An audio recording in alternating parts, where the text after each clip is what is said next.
floor is yours, gentlemen. Yes, ma'am.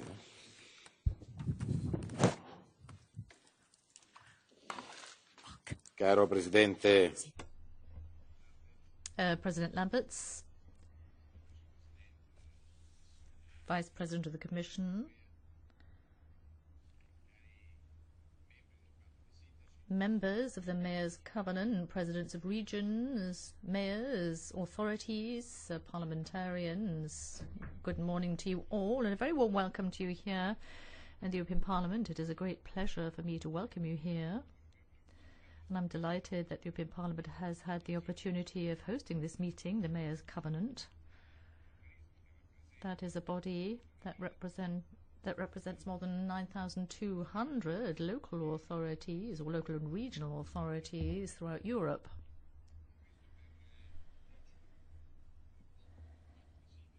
So I'm delighted to be able to welcome you. I think the Mayors' Covenant is close to European citizens and expresses their views when it comes to issues such as climate and energy. And without your commitment in the area of energy and climate, then of course the European Union would not be in a position to reach its objectives.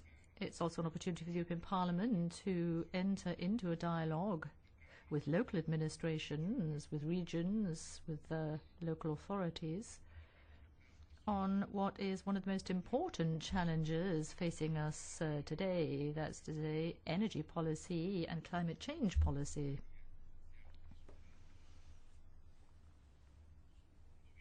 Basically, we're talking about the world that we will leave to our children.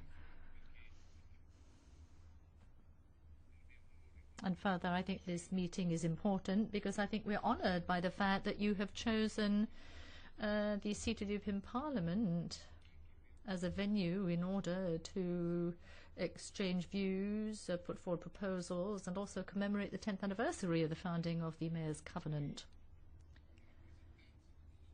You represent millions of European citizens. You are the institution closest to the citizen, and I believe firmly in the principle of subsidiarity. So I'm delighted that you're here. I think Europe requires profound change, root and branch reform. I don't think we can just be happy at the successes being notched up by populist parties, the discontent. And I think if we look back, I don't think we've always come up with the right answers to the questions in the minds of Europe's citizens. I think Europe's citizens need to feel that they are part of the decisions that we are taking. And they need to see themselves reflected in the policies that are being implemented on their behalf. That's the change that we need. We need to ensure that Europe is one based on solidarity. When politics bow out, then bureaucracy steps in, and citizens are out of the equation. And that is one of the aims I've set myself under my presidency, is to reduce the gap between citizens and community institutions. And of course, the meeting here with you is one way of reducing that gap. And I'm therefore pleased that the dialogue goes on. And it's just not a one-off or an ad hoc event. I think one of the most important objectives before us concerns energy, sustainability. I think we're going through a revolution that's changing the way not only in which we produce and consume energy, but our transport system, for example, the financial markets, investments. But I think this revolution has to be an intelligent revolution, one that helps our enterprises to be more competitive thanks to a reduction in energy costs rather than salary costs. It's got to be a revolution that makes us independent of that country's suppliers, and one that will enable us to make the transition towards sustainable energy sources in Europe. And I think this revolution has to be one that places the citizen at the center of our energy system, in particular from the point of view of investment, growth, the creation of new jobs, the jobs that Europe needs. Today's meeting, I think, testifies to the important role being played by the European Union in this context. And I think we want to continue to be leaders when it comes to the energy sector, to the environment. And that doesn't mean we renounce the industrial vocation, which is that of the European Union. For a number of years, I was European Commissioner with responsibility for industry, and I've always advocated the need for industrial and environmental policies to proceed together. I think the new industrial revolution has to be one that opts for progressive moves towards a green economy, passing through greening to arrive at a veritable green economy. I think climate change and energy policies are a driving force when it comes to integration within the European Union. As the European Parliament, we're certainly moving in that direction, and that is why we're keen to enact adequate legislation with a view to meeting the Paris objectives. We're currently discussing legislation on energy efficiency, electric mobility, use of renewables, with a view to enabling the European Union to conform or abide by its climate objectives by 2030. And I think the Commission has done some valuable work in recent years. I think we've got to reconcile energy policy and climate policy, is laying the foundations so that all this represents an opportunity, an opening for Europe in particular in economic matters.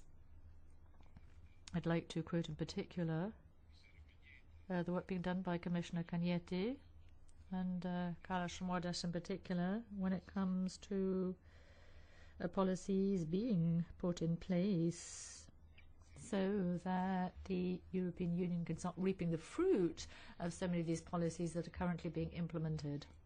We don't have to wait for 2030, of course. And in that respect, perhaps I can say that the Covenant of Mayors needs to endow itself with further tools so as to assist cities as they go about implementing energy policies.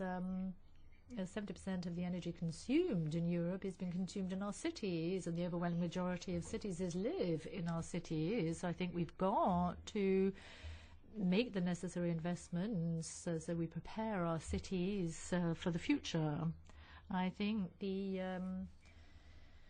Strategic Investment Fund adopted recently by the European Parliament provides for a certain number of sustainable policies, and within the EIB it has a clear objective of ensuring that 40% of the volume of investments goes into infrastructure and innovation in terms of projects that are linked in one way or another to the Paris Agreement. And we're talking about more than 160 billion euros investment channeled via the EIB.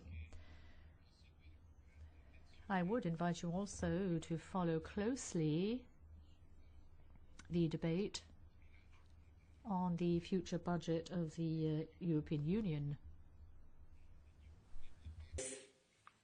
European Commission will present to the Parliament beginning of May the proposal for the new MFF. For us, it's important to have a political budget. The three most important points are youth unemployment, growth, and economy. For this, we need to work in research, innovation, but also against climate change, immigration, We need a Marshall Plan for Africa. We will have 2.5 billion people in Africa 2050. They will leave Africa.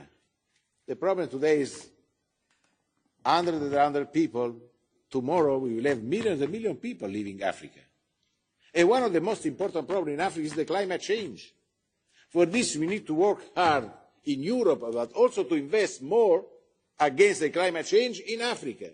We need a policy for this sector also in Africa. Of course, also security is another important point. But this dossier should be an important dossier inside the debate. The European Parliament discussed on the proposal of the European Commission. The cooperation with the Commissioner Oettinger is very, very important. We are working hard together. During the next month, the European Parliament will decide on the budget. We are ready for a new budget before the European election 2019. We are pushing the European Council for the same goal. It's not easy. Tomorrow, during the informal council, I will push in this direction. I will ask to the European Council, we need to have a new MFF before the European elections, because we need to explain to our citizens what we want to do in the next years. Because the strategy is the same, to reduce the distance between European institutions and the citizen. For this, your engagement is crucial. For this, we want to cooperate with you. For this, the link between the local institutions and the European Parliament is crucial. I am working very well with the Committee of the Region, but I want to work also as Parliament with every measure, with every member of the local institution. This is very important, also for explaining our work. A lot of European citizens, for a lot of European citizens, Europe is far, really the far west, as in the last 2 centuries ago, in America. We need to reduce this distance. And your help is crucial for the European Parliament and for the European Commission. For this, I want to thank you for your presence here today, for this strong link with the European Parliament. Thank you. Have a nice day in Brussels.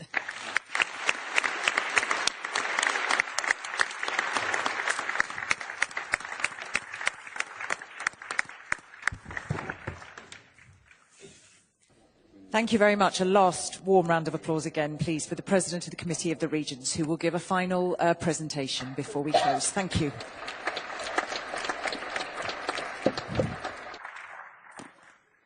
Monsieur le Président du Parlement, President of the European Parliament, Vice President of the European Commission, dear members of the Covenant of Mayors.